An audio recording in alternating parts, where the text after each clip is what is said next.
صباح الخير جميعا. اليوم عندنا رحلة الرافتنج. رحلة الرافتنج رئيسية في جدولكم بالبوسنة. إذا ما رحتوا لها كنكم ما رحتوا للبوسنة. اللي يميز رحلة الرافتنج في البوسنة إنها 20 كيلو، متخيلين 20 كيلو. وطبعا شوفوا الأجواء، هذه الأجواء هني ما شاء الله. نهاية رحلة ال20 كيلو نهايتها تقعد على طاولات أمام النهر ومعاك عائلة تشويلك، يعني باربيكيو كذي وحركات.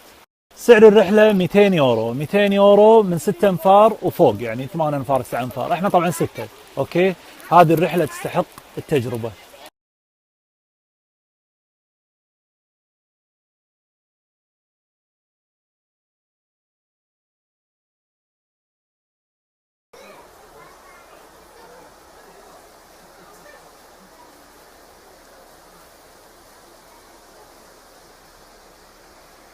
في شيء بنوه عنه بعد اذنكم، موضوع الرجل والمرأة اللي امس تكلمت عنه، ان المرأة ما تحتاج الرجل في حين ان الرجل يحتاج المرأة. لما قلت ان المرأة ما تعيش من غير الرجل ما اقصد بالوضع الطبيعي، اقصد اذا الظروف اجبرتها انها تعيش من غير رجل تقدر تعيش عادي طبيعي. لكن الرجل اذا جبرت الظروف انه يعيش من غير المرأة ما راح يقدر يعيش، ما راح يكون عايش بشكل طبيعي، راح يكون غير مرتب، حياته ينقصها الشيء الكثير. لذلك المجد للنساء الصابرات على غربال الرجال. أخوكم ساري المطيري من أعلى نقطة في البوسنة دون النهر بشوي.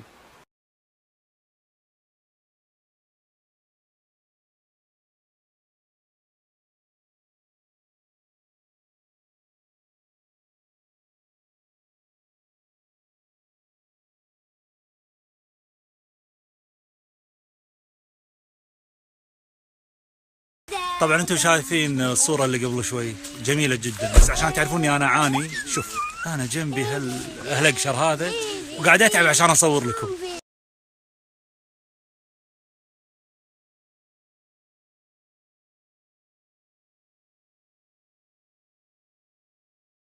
هذه انطلاقتنا للرافتنج 20 كيلو من هالمكان هذا بهالاجواء، تبارك الرحمن الخيال.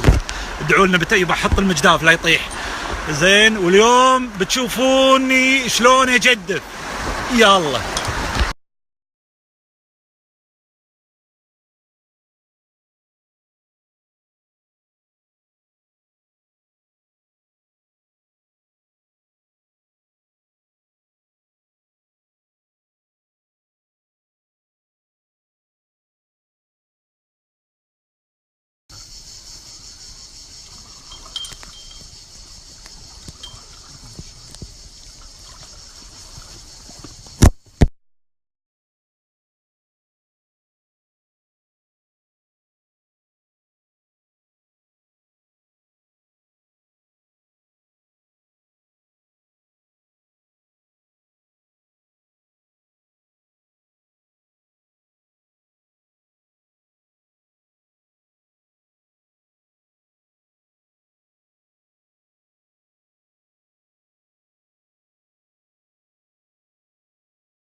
خلصنا الرافتنج. الرافتنج طبعا للعلم سعر الرافتنج زائد البريك فاست زائد الغداء كله واحد اللي هو 200 يورو. تونا خالصين 20 كيلو من المتعة.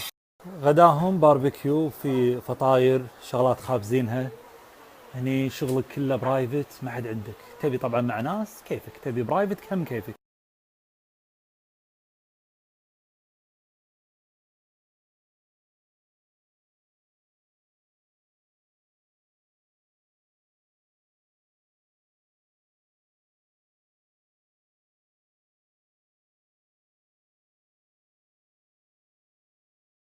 في شغله مهمه جدا، اذا ما ذقتوا من كباب البوسنه كنكم ما زرتوا البوسنه. شلون مالت مصر ما شربت من ميه النيل ما ترقع لهاش مدري شنو ثاني، نفس الشيء بالضبط.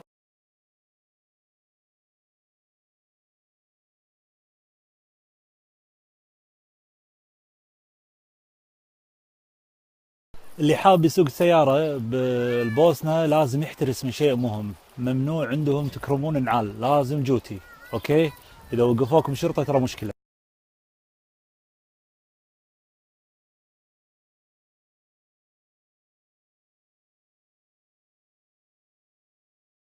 بالنسبة للرافتنج كل الأعمار يقدرون يركبون فيه. يعني أنا مثلا بنتي عمرها بسم الله عليها الحين 3 أو 4 سنوات، عادي ترى معانا يلبسون السيفتي وأمورها طيبة، فعادي كل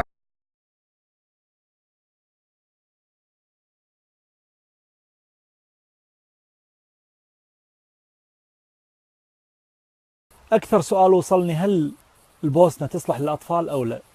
المولات وفيها ألعاب وأنهار عندهم ومساحات شاسعة يلعبون فيها على راحتهم موجودة.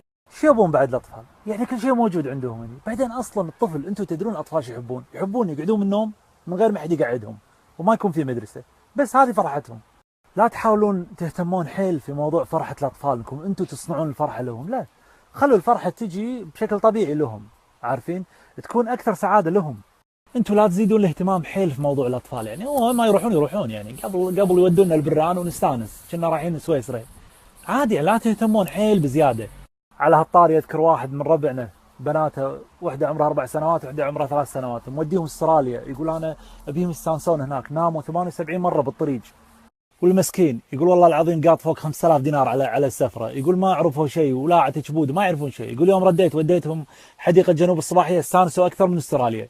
لذلك عزيزي الاب وعزيزتي الام، لا تستعجلون بالسفر مع اولادكم اذا كانوا صغار حيل. يعني ان شاء الله راح يكبرون، راح تستمتعون معاهم وهم كبار افضل من وهم صغار. لا تستعجلون.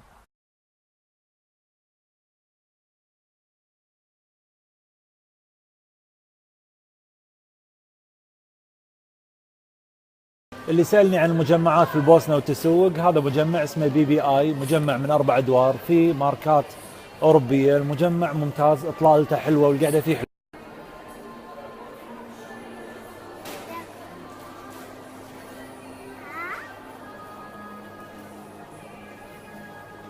المجمع مليان كافيهات برا، شوفوا القعدات اللي برا حلوة ممتعة. هذا كافيه، وهني بعد كافيه على اليمين بعد.